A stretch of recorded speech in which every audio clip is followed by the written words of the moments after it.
We're back together again with psychological depth. Today's episode will dive into the topic, before God elevates a man, he sends him through this lonely stage. You've noticed something strange happening. The friends you used to spend every weekend with no longer feel like your people. The conversations that used to energize you now feel hollow. You're participating, but you're not present. Nodding along to discussions that seem to be happening in a language you used to speak fluently but have somehow forgotten. The activities that once defined your social existence now feel like obligations you're fulfilling out of habit rather than desire. Meanwhile, the people you want to become like, the men who've built what you're building toward, who embody what you're trying to embody, they don't know you exist. You're not in their rooms. You're not in their conversations. You haven't earned access to the spaces they occupy. You can see where you're headed, but you haven't arrived. You can see where you came from, but you can no longer live there. You're standing between two worlds, belonging to neither. The old world rejected you the moment you started changing. The new world hasn't accepted you because you haven't finished becoming.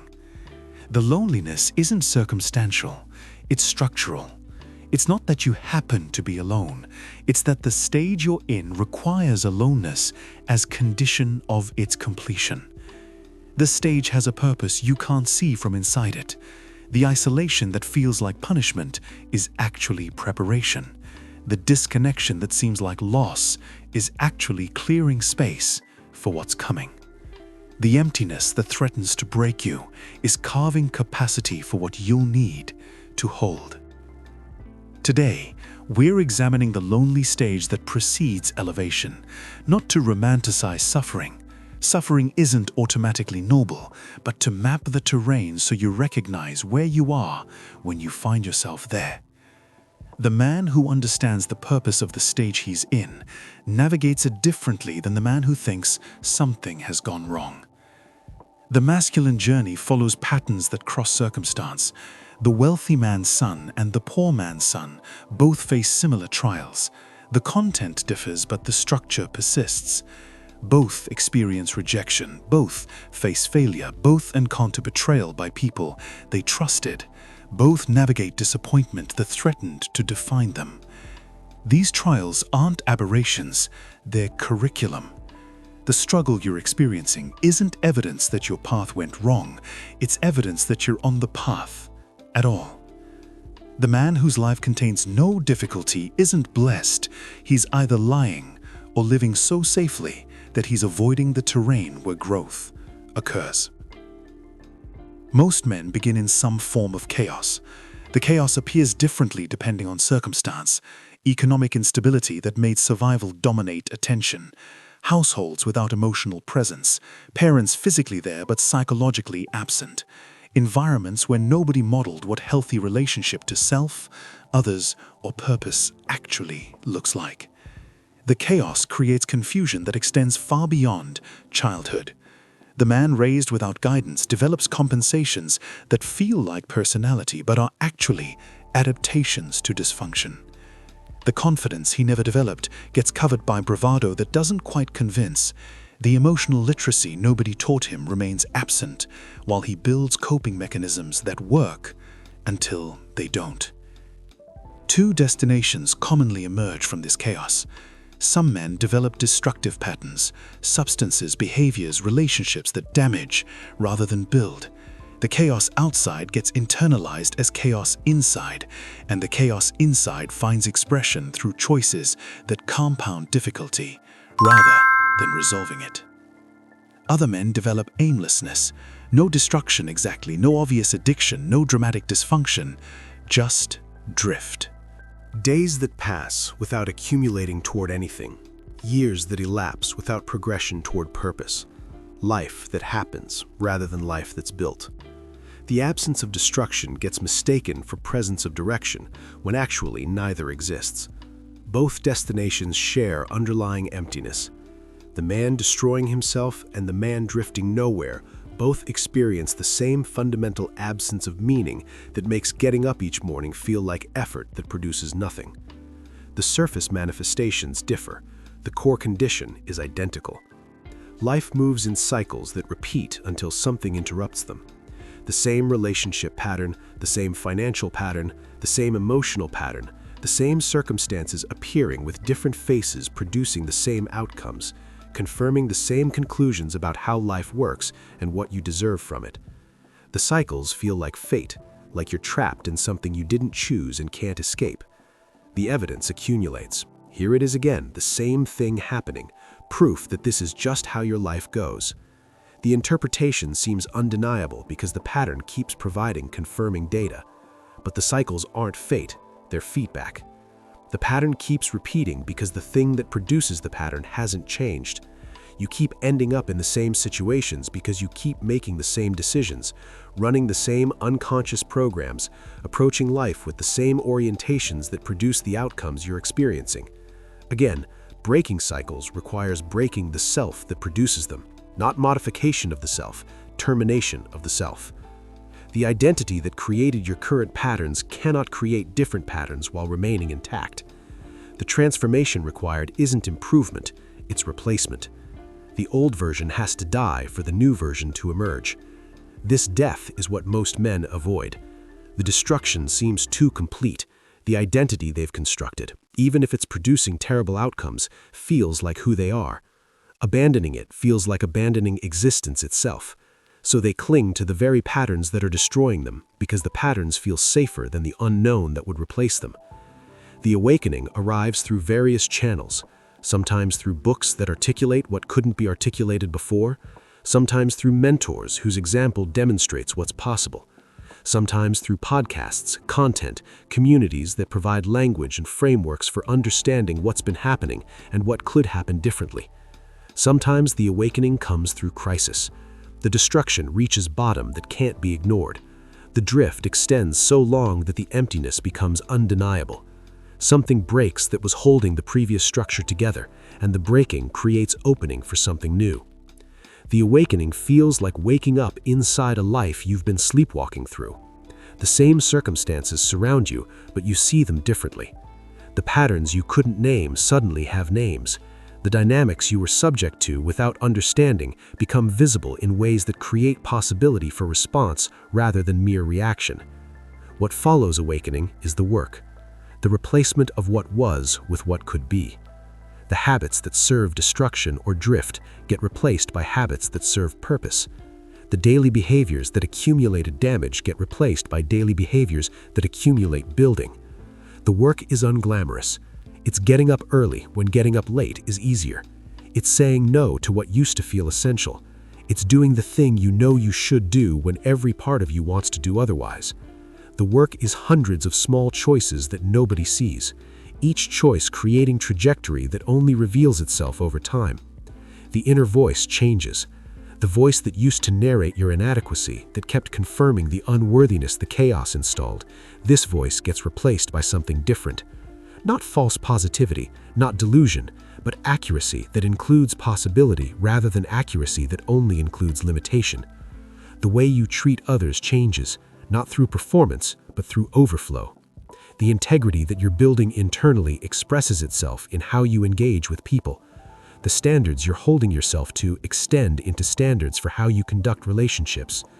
The person you're becoming treats people differently than the person you were. When the internal work accumulates sufficiently, something shifts in outcomes. The results that weren't coming start appearing.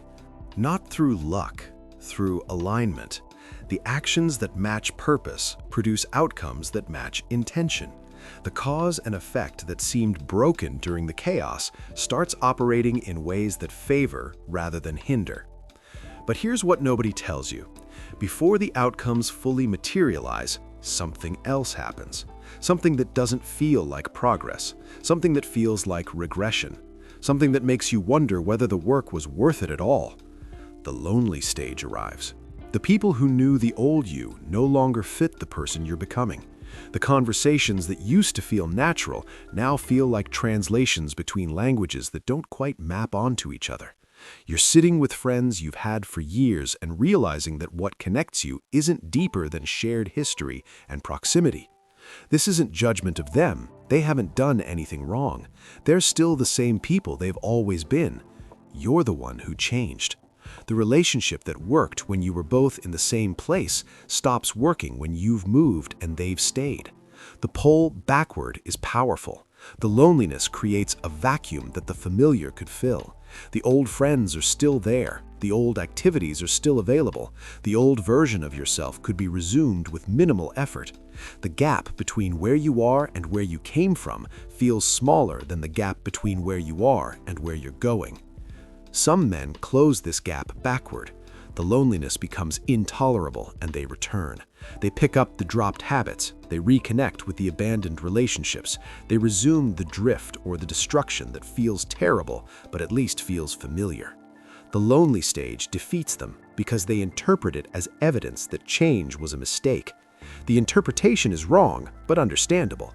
The stage feels like punishment, feels like the universe demonstrating that you shouldn't have tried to become something different, feels like confirmation that people like you don't get to have what you were reaching for. The evidence seems clear. Look how alone you are now. But the evidence is misread. The loneliness isn't punishment, it's transition. The isolation isn't rejection, it's incubation. The space that opened when the old world released you is space that the new world hasn't filled yet. The gap isn't permanent condition, it's throughput. You're in the hallway between rooms. You've left one room and the door has closed behind you. The other room exists, but its door hasn't opened yet.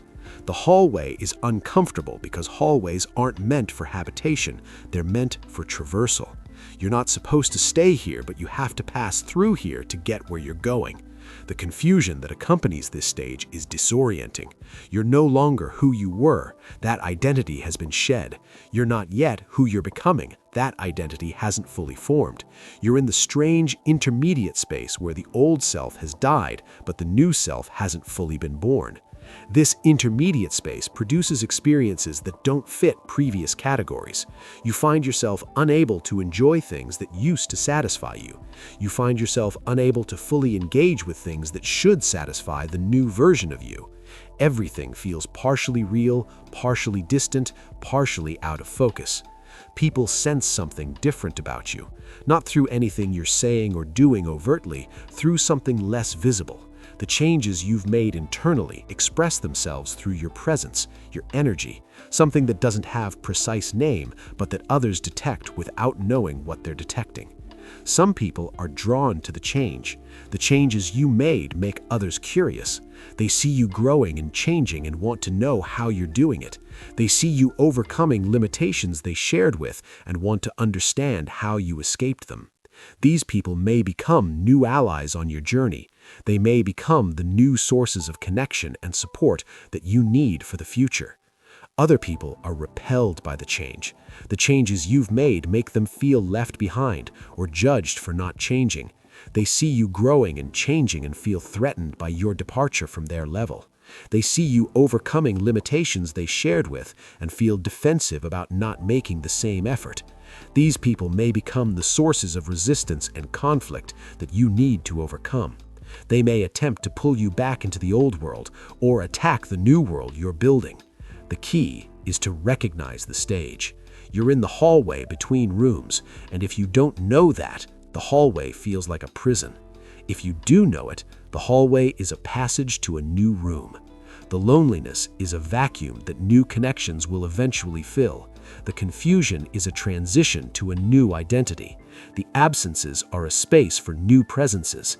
The gap between where you are and where you came from is only temporarily smaller than the gap between where you are and where you're going. The key is to keep moving forward. The work of change is initially isolating, but ultimately it creates a new world. The new connections, the new identity, the new ways of being are worth the temporary loneliness. They sense something they want to be around. They notice the shift even if they can't articulate it. These may become the new relationships that eventually replace what you've lost. But they're not here yet, or not fully here, or not developed enough to constitute the community you need.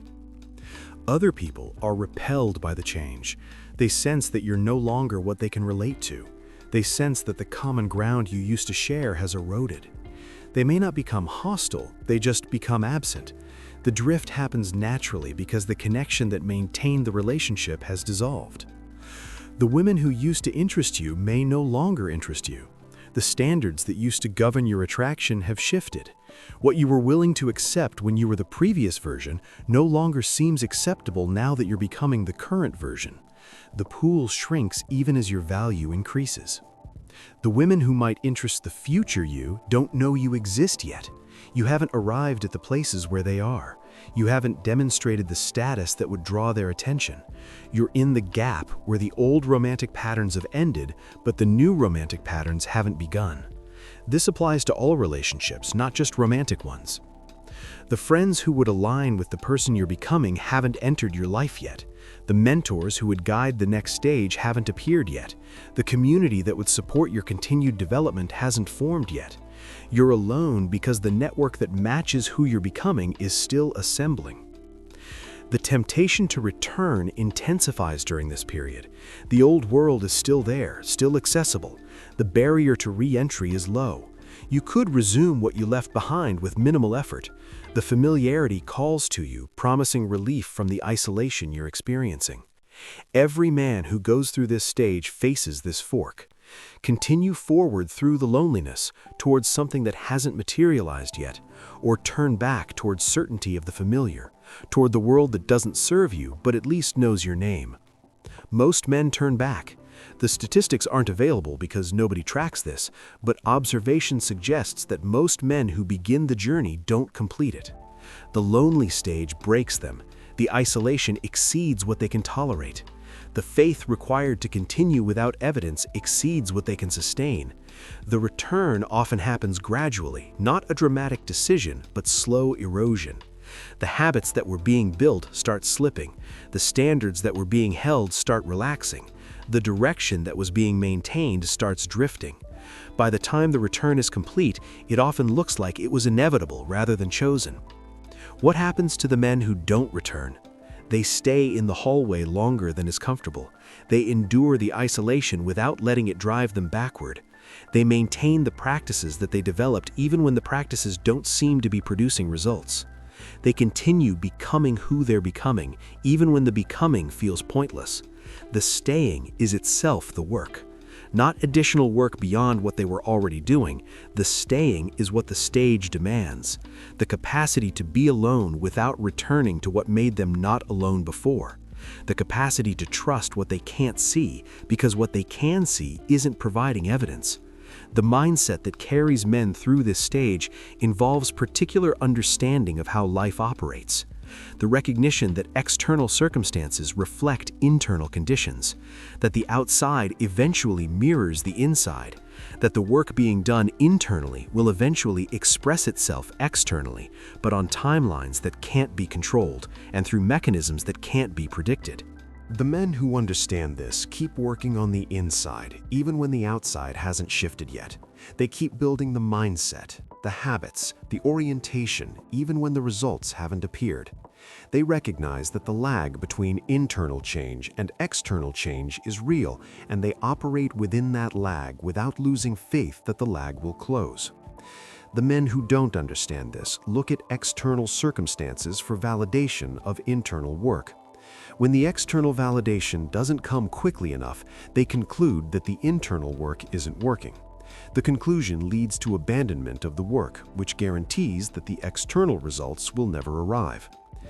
If everyone was suddenly given identical resources, identical circumstances, identical starting points, within relatively short time, people would redistribute toward levels that match their internal conditions.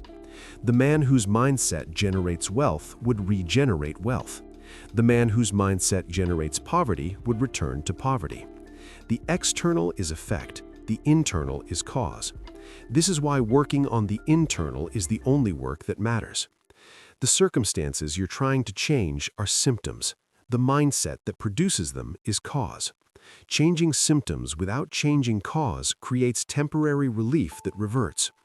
Changing cause eventually changes symptoms, but the eventually can feel very long when you're inside it. The lonely stage is where the internal work gets tested. The isolation strips away external props that might have been supporting you. The feedback from others that was confirming your progress disappears. You're alone with the changes you've made, unable to verify them through external response. What remains? The practices you've developed remain. The habits you've built remain. The voice you've cultivated inside your head remains. The relationship you've built with yourself remains. Everything external has been removed, and you discover what was really there all along, what was yours versus what was borrowed from circumstances that have now changed. The men who survived this stage are men who built something real. The practices weren't performances for others, they were genuine development of self.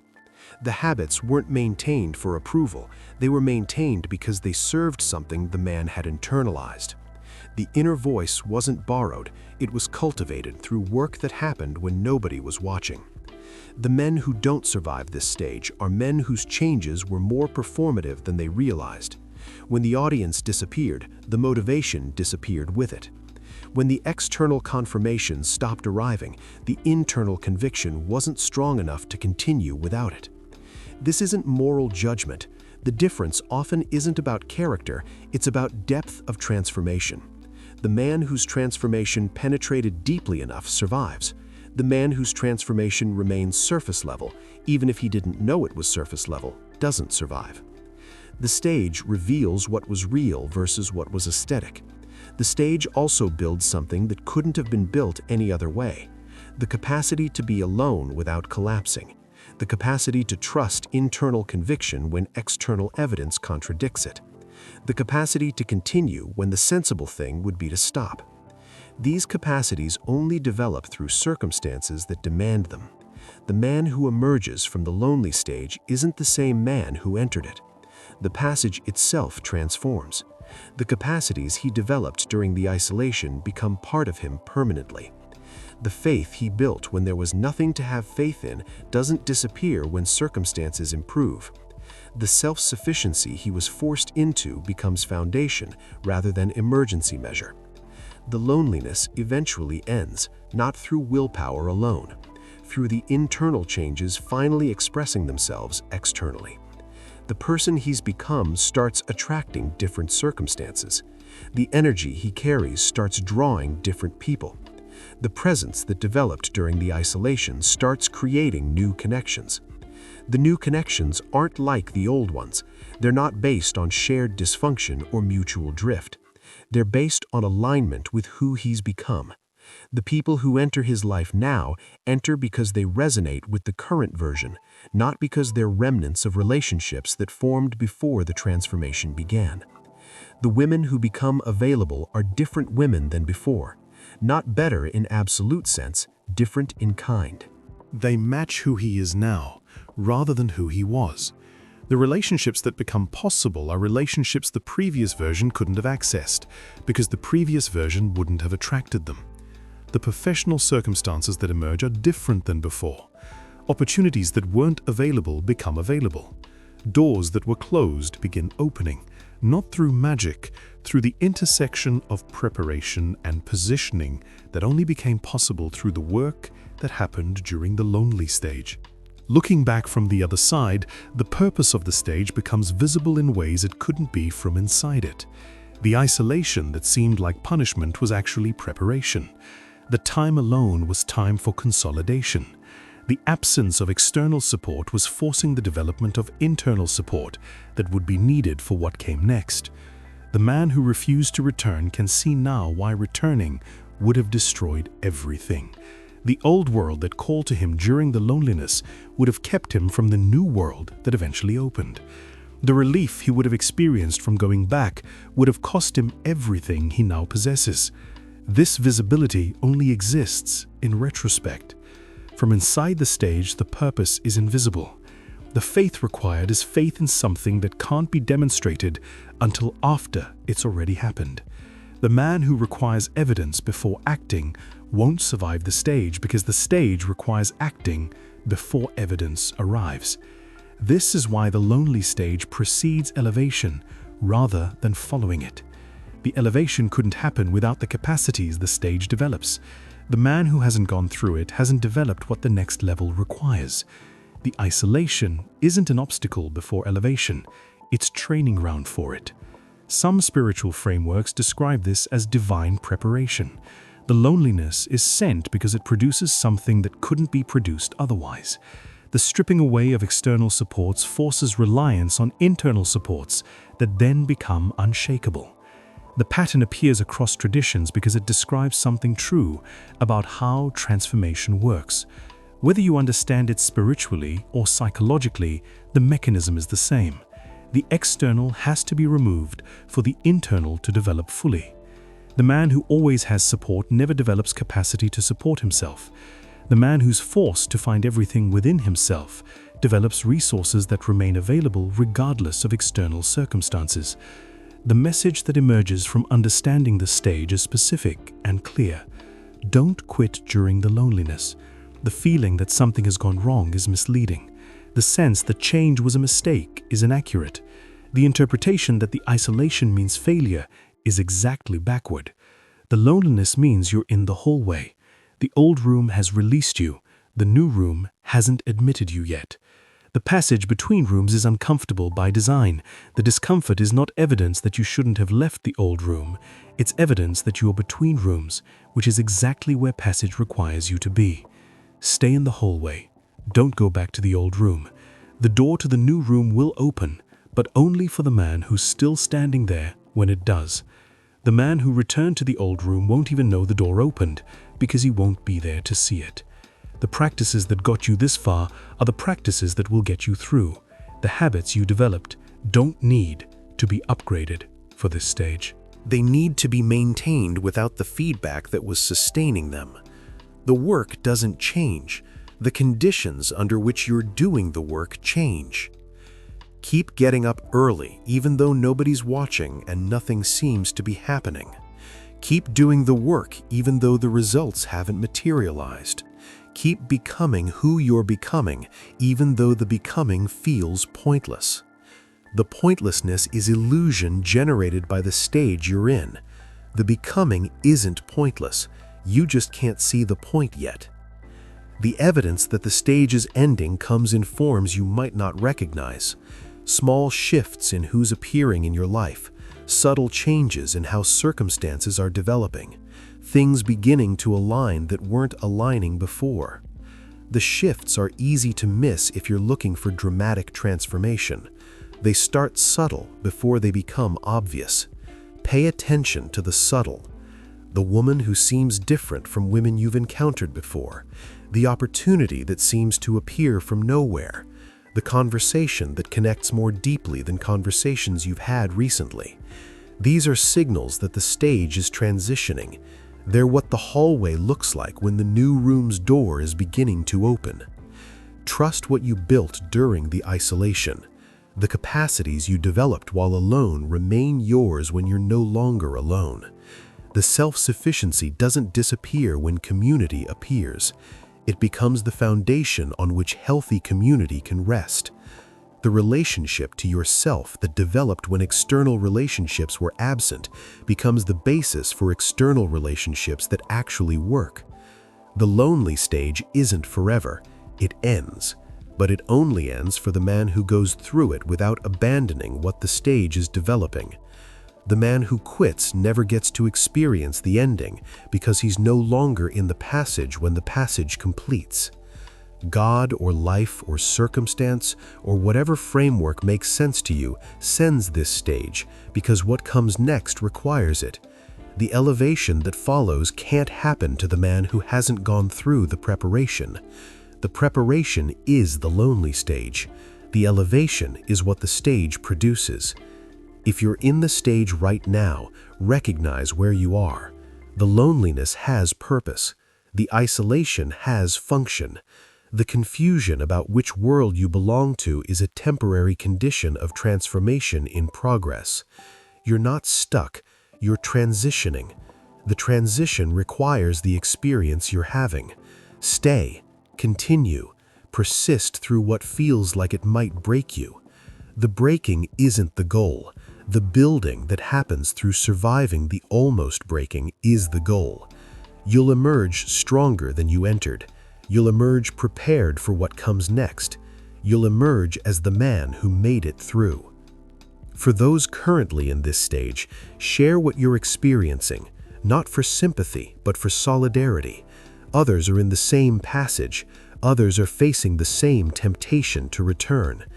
The recognition that you're not alone in the loneliness sometimes provides enough to continue. The stage ends. The elevation comes, but only for those still moving forward when it arrives.